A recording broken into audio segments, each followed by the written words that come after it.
Zombies. The Walking Dead. We've all seen the movies, we've all played the video games. From Night of the Living Dead, Dawn of the Dead, 28 Days Later, Left 4 Dead, anything with dead in the name. We all know how it works. Some sort of virus or voodoo curse brings the dead back to life, and they try to eat your face. Regardless of whether or not you believe the zombie apocalypse can happen, you should be preparing for it, and I'm here to tell you why. There's a lot of reasons why someone would prepare for the zombie apocalypse, but I've chosen what I believe to be 3 of the most sensible reasons. First, the zombie apocalypse is the perfect disaster. Second, preparing for a zombie apocalypse can help you learn and practice valuable survival and disaster preparedness skills. And third, it can be fun. My first point, zombie apocalypse is a perfect disaster. The Federal Emergency Management Administration lists over 15 different disasters on their website that any person or family should be prepared for at any given time.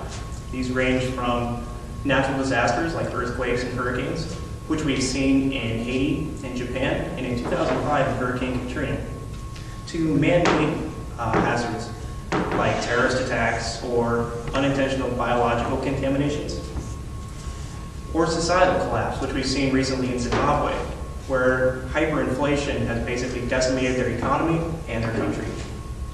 Difficult thing about preparing for all these different disasters, though, is it's easy to become disaffected. That is, you don't really worry about it. Here in the Midwest, we don't really prepare for hurricanes. And on the coast, they don't really worry about tornadoes. But the zombie apocalypse is the perfect disaster. Nobody is disaffected.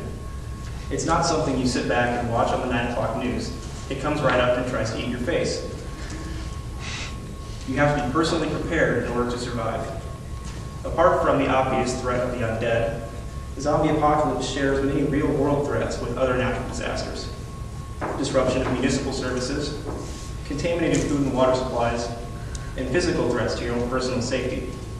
If you're prepared for zombies, you're pretty much prepared for anything else. My second point, and probably most important, is that preparing for the zombie apocalypse can help you learn and practice valuable survival skills that can be used in most any other disaster situation. In his book, How to Survive the End of the World as We Know It, Tactics, Techniques, and Technology for Uncertain Times, author and survivalist Jim Rawls emphasizes the importance of a minimal survival plan and basic survival skills. These basic skills are the basic skills you'd use for surviving the zombie apocalypse are the same you'd use to survive any other disaster. These are things like first aid and how to care for trauma victims, acquiring and securing safe shelter, and providing food and water for yourself and the people you're with. The basics are easy to learn, and they're invaluable in a disaster situation. You can sign up for classes offered by places like the American Red Cross, or you can take classes or seminars from people like Jim Rawls, who travels around the country and preaches survivalism and independence. Some people argue that preparing for disasters doesn't really fit into our comfortable Western lifestyles, which brings me to my third and final point. Preparing for a zombie apocalypse can be fun. The internet is full of organizations like the Zombie Attack Preparedness Team and Zombie Squad that use the premise of the zombie apocalypse to teach techniques and tactics for survival and train for a zombie outbreak or a natural disaster, whichever happens to come first. They do this both to be prepared in the event of a disaster and because it can be lots of fun. Spending one weekend a month in the woods with your friends and like-minded individuals, practicing survival techniques, and partying a little bit on the side is not only a good time, but it keeps you from losing perishable skills. Also, preparing for the zombie apocalypse is somewhat relevant in today's mainstream culture.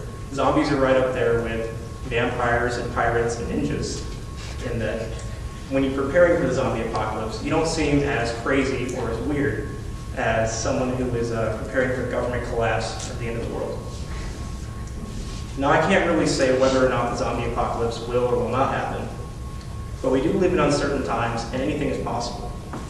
I've given you 3 reasons for preparing for the zombie apocalypse, and to recap, those were: it's the perfect disaster to prepare for, preparing for the zombie apocalypse can help you learn and practice valuable survival and disaster preparedness skills, and it can be fun.